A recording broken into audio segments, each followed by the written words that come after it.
प्रधानमंत्री नरेंद्र मोदी ने आज अपने ट्विटर से अपने राजनीतिक गुरु लाल कृष्ण आडवाणी को वो रत्न दे दिया है जिसकी उन्होंने भी कल्पना नहीं की थी और एक बार फिर से चौंकाते हुए उन्हें भारत रत्न से सम्मानित किया है। जी हाँ, लाल कृष्ण आडवाणी दरअसल नरेंद्र मोदी के राजनीतिक गुरु हैं और कई मौकों पर प्रधानमंत्री नरेंद्र मोदी बकायदा इसका जिक्र तक कर चुके हैं और आडवाणी का बीजेपी को यहां तक पहुंचाने में जितना योगदान है उतना ही नरेंद्र मोदी का सफर भी है। लेकिन साल 2002 के आसपास एक ऐसा मौका आया था जब अगर लाल कृष्ण आडवाणी नहीं होते तो प्रधानमंत्री मोदी यहां तक नहीं पहुंचते, ना ही वो आने वाले सालों में गुजरात के दोबारा कभी मुख्यमंत्री बन पाते और प्रधानमंत्री बनने की बात तो दूर की थी।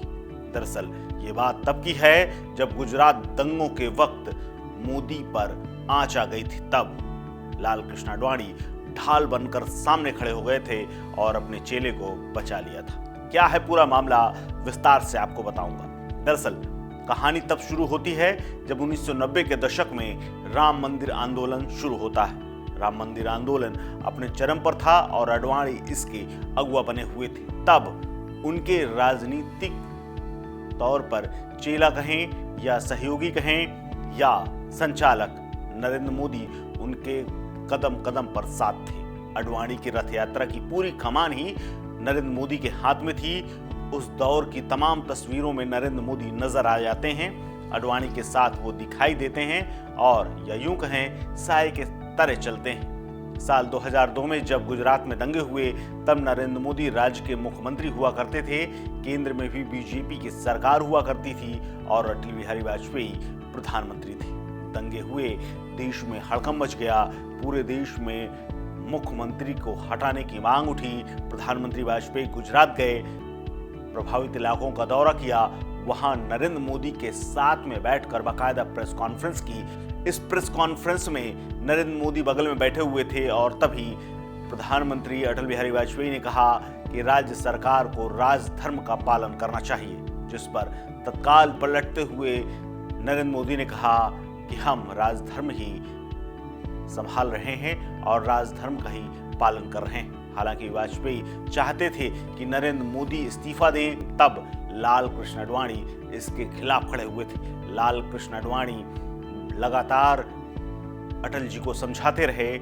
लाल कृष्ण आडवाणी ने पूरी इस कहानी और इस कथा का अपनी एक जो आत्मकथा लिखी गई है माई कंट्री माई लाइफ में उन्होंने इस पूरे वाकये का विस्तार से जिक्र किया है। वो लिखते हैं कि 2 मुद्दों पर मेरी अटल जी के साथ एक राय कभी नहीं रही।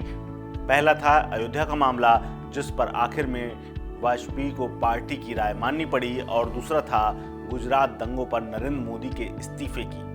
मैं इसके खिलाफ था और अंत तक डटा रहा। लाल कृष्ण आडवाणी नरेंद्र मोदी को शुरू से बहुत पसंद करते थे। मुख्यमंत्री बनने से पहले से 1984 के चुनाव में जब बीजेपी हारी तो नरेंद्र मोदी को आरएसएस से बीजेपी भेजा गया था और भाजपा को करीब से जानने वाले तो ये कहते हैं कि उसी वक्त आडवाणी ने ही मोदी को गुजरात में काम सौंप दिया था और मोदी की प्रतिभा को पहचान लिया था। बाद में उन्हीं के चलते वो पार्टी के राष्ट्रीय महासचिव बने और धीरे धीरे गुजरात के मुख्यमंत्री तक का सफर तय किया और उसके बाद बाकी रेस्ट ऑफ द हिस्ट्री है।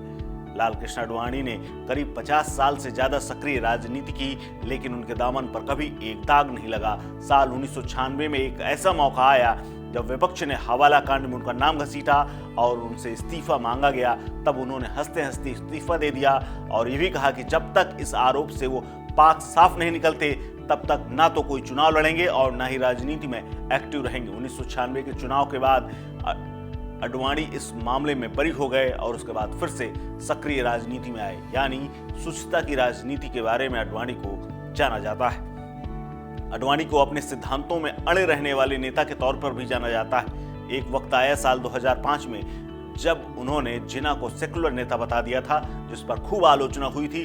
पूरे देश में मुंह भर भर करके उनकी आलोचना की गई थी, जिस पर एक पक्ष ने उन्हें अपना बयान बदलने तक, अपना बयान वापस लेने तक और गलती मानने तक की इतना दबाव बना दिया था। लेकिन उसके बाद भी आडवाणी अड़े रहे और अपनी बात उन्होंने पलटी नहीं और जो बयान था उसको बदला तक नहीं। यानी अटल, आडवाणी और मोदी तीनों भारतीय राजनीति और बीजेपी के वो सिक्के हैं जो कभी भी प्रचलित या प्रचलन से कभी बाहर नहीं जा सकते, यानी इनका कोई जवाब नहीं। और आज इसी का परिणाम है कि लाल कृष्ण आडवाणी भारत रत्न से सम्मानित किए गए हैं। इस खबर में फिलहाल इतना ही।